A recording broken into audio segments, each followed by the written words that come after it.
What's going on, guys? This is Mars Brigade 99 coming to you once again with another session of Dark Souls PvP. Alright guys, we're going to mix it up a little bit. This time around we're going to the arena. And for some of you guys that are kind of hanging out on the Twitch, I am having a few matches with some of the Twitch bros. Now, this was basically kind of random. Good old Is the Fridge, first and foremost, shout out to Is the Fridge. As a matter of fact, he's a streamer on Twitch. And if you guys are not familiar with Is the Fridge, go ahead and check out his channel. He does a lot of fight clubs. I'm pretty sure that to the extent that you guys want to get some fight club action in, that, you know, you'll love to go ahead and participate in his fight clubs because he has some of the best players on there. Alright, so shout out to good old Is the Fridge. So he was streaming one day and I said, hey dude, you know, what are you guys up to? As a matter of fact, you know, if you guys want to have some good friendly 1v1s, let's go ahead and switch the environment up and head off to the arena. Alright. And, you know, the thing about me, I'm not really into the arena. I remember when PC first came out and I did my first 2 videos giving my initial impressions of the arena. I basically talked about a lot of things. Basically the incentives that people would have to play in ways other than, you know, what some would call honorable. Right, so I've never really been off into the arena. Right, I prefer random invasions, and I'll do my little setup bouts whenever I'm in the mood for some formal PvP. But you know, all the while, I will come here every now and then. Now, you know, I don't have. I mean, as you guys can see, as a matter of fact, this is my level 126 build. Right, it's not even prepped for the arena. Prepped meaning at 125. Well, 126 rather. I'm basically in the 101 to 200 bracket, right? So is the build that I'm using really equipped to for a long-term series in the 101 to 200 bracket? No, I wouldn't say so. Right, mainly because a lot of these guys that are in the 101 to 200 bracket have equipped their builds with, you know, great heal, you know, pursuers, dark bead, the whole 9, you know, 99 vitality, you know, whatever they can dream themselves to do up with the builds that they're using. Right, so I mean, I wasn't even equipped for it. So basically, this is just one of those situations where I wanted to change up the environment and have a few good matches with some of the Twitch bros. So that's basically it. Now, this is going to be a 2-part series, and you know, it's going to be relatively short. I know a lot of my videos in some cases can be as long as in the late 20 minutes range. But you know, these are going to be relatively short. Actually, not too short. Let me not kind of get carried away with the words. But now, part 1 is just going to be a series of 1v1 matches. Part 2 of the video series will basically be, I think it's like 2 or 3 1v1s, and the last 2 videos, actually the last 2 clips in part 2 of the series will include a 2v2 cosplay that I participated in with some of the Twitch bros. And in that cosplay, I was playing the role of the full Silver Knight. Right. And when I say Silver Knight, I am not talking about only the Silver Knight spear or only the Silver Knight sword.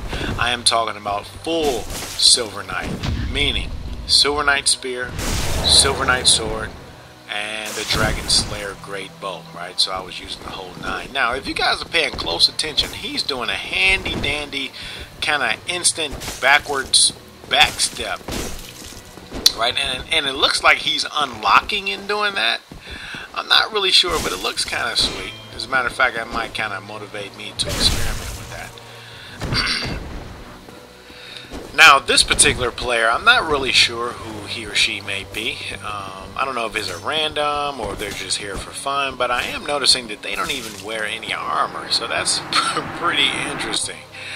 I mean, I don't know, maybe they're kind of here like me, just want to stop by to the arena to have a few fun matches, and that was about it, because, I mean, I don't know if they're trying to go the high vitality route or what, but no armor, that is definitely a risk. Right, mainly because, I mean, just one blow can inflict a lot of damage, and not only that, with the lack of armor, you can get bled out quickly. You can also get, well, stun locked. Exactly like what just happened, especially if you're not using the toggle escape methods. Like I was saying, you can get bled out quickly. You could also get inflicted with toxic or poison quickly. So I don't know. I just have reason to believe that perhaps this person was here for fun just as I was. Alright, but all the while, I mean, they're doing pretty good, right, with their tricks. Going in for some of those parry attempts with the heater shield and what appears to be, is that a Balder sign? No, it looks like a long sword or something. Yeah, it looks like the moveset of a long sword. Alright, so I just got him for a quick nick with a halberd.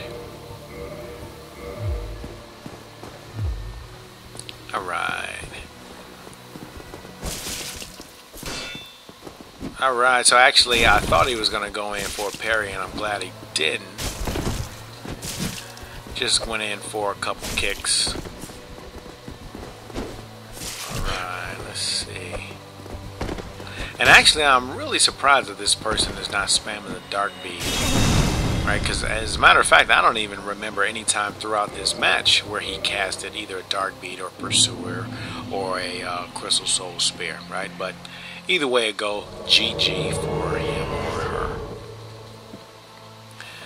Alright, so actually we're going to go at it one more time with another round. So let's see what kind of tricks they're going to bring out their bag this time. Alright, 3-minute round. Let's do it. And actually, you know what? That is one weapon that I've never really gotten that much off into. And I'm talking about the Moonlight Greatsword. As a matter of fact, I might just go ahead and create a build that's dedicated to using the Moonlight Greatsword. And you know, there's a lot of people who really love that weapon. I've never really gotten off into it. As a matter of fact, shout out to Rikyu. I did a Battle of the Builds not too long ago, whereas he was role-playing as Ichigo. And that dude was doing some high-speed R2s with that Moonlight Greatsword. So much so that I think I just might have to experiment with it. I mean, he was real handy with those R2s. And you know, like I said in that video, not only do the R2s shoot off beams, right, but if it is directed straight at the ground, right, there will kind of like an explosion, like a area effect, and even though you may miss the beam itself, you can still get inflicted with damage with the explosion. So I don't know. Seeing that I've never really used that weapon, I might just go ahead, have a few matches with Seed the Scaleless, cut off that tail, and get me a Moonlight Greatsword myself. Alright, so I tried for a couple dead angle attacks to no avail, and actually at my detriment. So let's go ahead and start it up again. Let's see what he's going to bring to the table. Alright, so let's try with it. And actually I went too far. And see, like I said before, I've been trying a lot with these dead angle attacks lately, right? And I'm trying to get the distance, the timing, and the spacing correctly. Because, you know, in a lot of these instances, I don't want to hit dead on, because if I do hit dead on, I'm more than likely to get parried. And that's what I'm trying to avoid, right? Because there's been some times where I've been unlocked, and, you know, to the extent that I am facing my opponent in the right direction, they are able to successfully parry me. So I'm thinking what I'm going to need to do is go a little offset to the left or offset to the right. But like I said before, I'm kind of still in the learning phase. So with me being in the learning phase, I'm basically paying a lot of attention to, you know, the attack animations of some of these weapons, seeing how far, how short, or how close they extend in the swinging, so that I can get better at estimating, you know, at what angle, you know, should it be at a, you know, 45-degree angle, 15, whatever the case may be, to inflict damage but past the shield. Right, but I've been doing a lot of unlocked playing lately. Right, so it's basically kind of like a new evolution to Dark Souls PvP. You know, I did lock on basically up until 2 weeks ago. But for the last 2 weeks, you know, me being on Xbox, I have run into a lot of guys who have been throwing me off 100% by playing unlocked, right? And they have thrown me off so much so that they have motivated me to experiment with it myself, and I'm glad that I took on the task, because it is not an easy thing, right? You have to maneuver the camera, you have to keep all these things in mind, and for the most part, at least in my own experience, it is very difficult when you are using weapons that either push forward like a halberd, or that swings vertically, you know, kind of like a katana, or maybe even a claymore. Well, actually, R1s with the claymore, two-handed R1s. Now, shout out to good old Crunchy. He's a good old Twitch bro. Looks like he's bringing his Black Knight equipped build. And actually, I kind of have reason to believe that this build was basically designed for an anti-pyro user. Mainly because, to the extent that you guys were kind of new to the game and are not familiar, the Black Knight armor is probably your best defense against fire attacks. You guys notice that? I was able to hit him with the end of my claymore. That was kind of like a dead angle attack right there. Right at the tip of that claymore. And that's what I mean. You have to really get these angles right with regard to online playing. And, you know, with me trying this new thing, I have definitely been losing a lot. But like I've said on many occasions, it is not always about losing when you're trying to learn something. First thing you do is get the technique down pat. Once you get the technique down pat, then you practice, try to get more and more proficient on it, and to the extent that you're able to tighten up on those tactics, you will definitely be a force to be reckoned with. So that's kind of like the stage that I'm on right now. Right, I'm doing a lot of experimenting with a lot of these weapons, trying to see which weapons work the best with regard to not only my playstyle, but also with unlocked playing. Alright, so we're back at it with Crunchy, and you guys, actually I missed that. See, I kind of overextended myself on that one attack. So that's just kind of one of the examples that I was talking about. When you're kind of in the learning phase, you're not really 100% certain with regard to the distance and judging your time and proximity to your opponent, but that's where trial and error comes from, right? So that's the stage that I'm in, the trial and error stage. Right, where I'm just kind of figuring out, you know, when I should lock, when I should unlock. Should I go strictly unlock? Should I, you know, unlock and lock on at the last minute? I'm still basically getting it together. But I don't know. I'll say give me probably about another, I don't know, maybe month or two of doing the type of practicing that I'm doing right now, and you guys will probably see a different style of play with regard to the brigade. Alright, so good old Crunchy is using one of my favorite weapons. As a matter of fact, it's probably my absolute best, well, not my best, my absolute favorite strength weapon of all, and that is the Black Knight halberd. Alright, so we're back at it with Is the Fridge. Let's see what he's going to bring to the table this time. I think he's just gonna come back with that. Okay, so actually he's gonna bring a halberd this time. You guys notice that? 700 damage. That was a nice little dead angle hit. And actually that angle was kind of off. That's why I missed completely. But I mean, it's all good. And actually, I'm wondering, does he have a Leo ring, or is he just chopping the bit at me with the halberd? He might have the Leo ring, so I might need to play a little more cautiously and reserved. But I don't know. I think probably the next time he hits me with a counter hit, I'll know for sure whether he's using a Leo ring or not. Because if he is using a Leo ring, I probably won't want to play as aggressively as what I'm doing at this point. And actually, that was a good hit right there from good old Is the Fridge.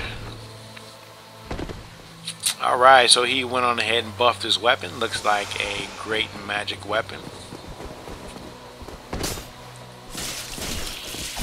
Alright, great magic. Either that's a magic weapon or a great magic weapon. I can't really remember, because I know that the magic weapon is a lighter shade of blue than the great magic weapon. if I'm not mistaken. Alright, so I got a good dead angle right there for 400 damage. And those jumping attacks are definitely dangerous, and actually I got a good hit right there. GG.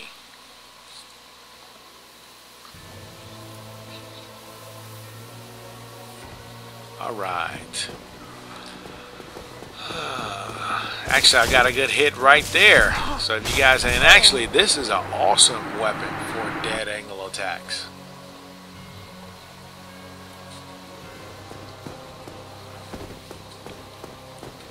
Alright, 1 minute remaining. Well, not really, I guess.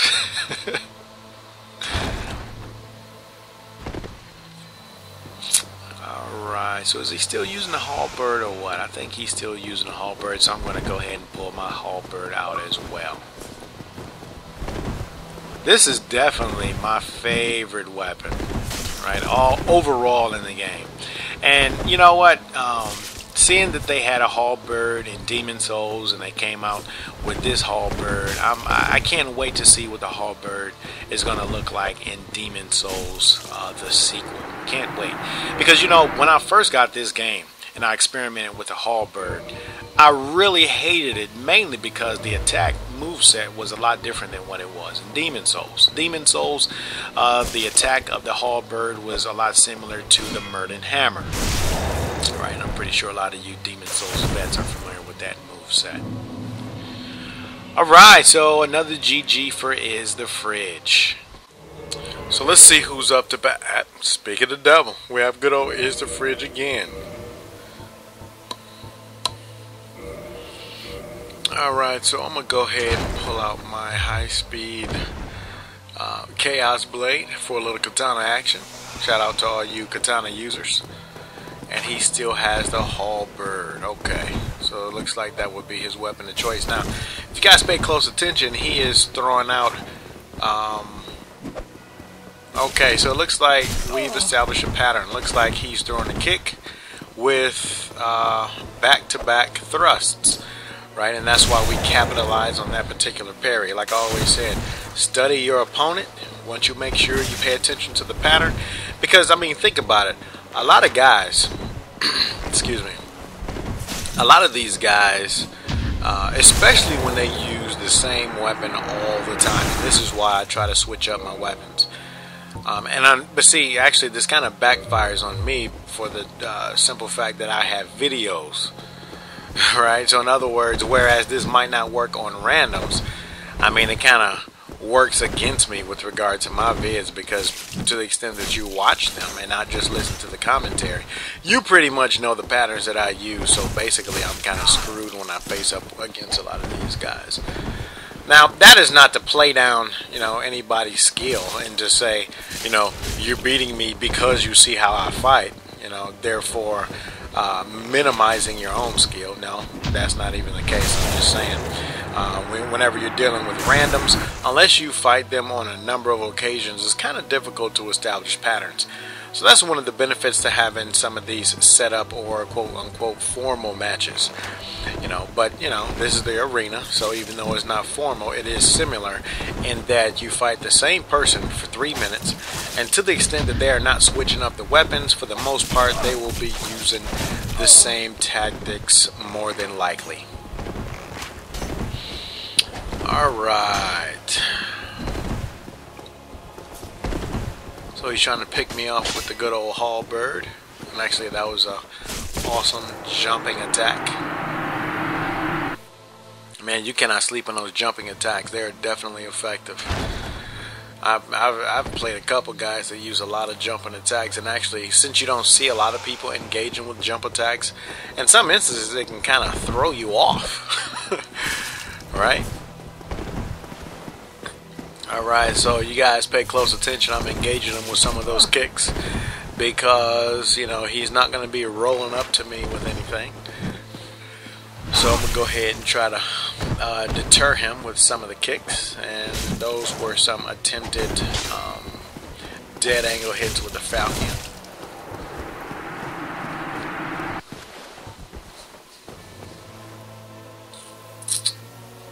Alright, oh, hey, battle complete. Alright, GG once again for good old Is the Fridge. Alright, so I don't know if that's Jutas 1988. You know, I don't really want to mispronounce the name, but I think that's Jutas. So I'll just kind of stick it with that, and you know, if I'm saying it wrong, my bad, dude. Alright, now, he is definitely playing unlocked. You guys just pay close attention to what he's doing. Now, not only does he kind of spin around when he's off at a distance, but he also kind of engages you unlocked once he gets within close proximity of you. Alright, that was a kind of a high-speed move. Right, he kind of turned around, unlock, you know, did a quick back step. And then he hit me off with the R2, two-handed R2. That was kind of like a cool move. I might have to incorporate that in some of my techniques. Alright, so it looked like he's using the high-speed dagger. Now, I have never really seen anyone use a dagger. I think the first time I've seen anyone use a dagger was Elite, and the second person was good old Jutas, because actually this is not the first time we fought against each other. When I first came to Xbox, we had a few matches over in the Moonlight Butterfly Forest. Excuse me, and he was basically tightening me up with the dagger then. So at that point, you know, once I saw the potential of that dagger, I went on ahead and I donned me one as well. Alright. Now, usually he uses, well actually I can't say usually, I'll just say in the times that I have fought him, he has used the regular scythe, and I guess he didn't have one on this build because if I can remember correctly, I remember him saying, man, I wish I had my scythe. So I think he just went on ahead and used the gargoyle halberd as a substitute, which for the most part they basically have the same moveset, although I think the regular scythe is stronger, right, because the gargoyle halberd has D&D scaling and strength and dexterity, whereas the scythe does not have any D-scaling and dexterity. I think it gets an A, I'm not really sure. Either it gets a B or an A with regard to dexterity scaling. Alright, so we had the red tear stone fired up, but I went on ahead, circled him for the quick BS after I saw that parry attempt. Alright guys, so this is pretty much it for part 1 of the Arena 2-part series. I hope you guys enjoyed it thus far. Stand by for part 2. The last 2 matches of part 2 will basically be a 2v2 cosplay, and I'm pretty sure you guys will enjoy it. Alright guys, until next time, Martyr's Brigade is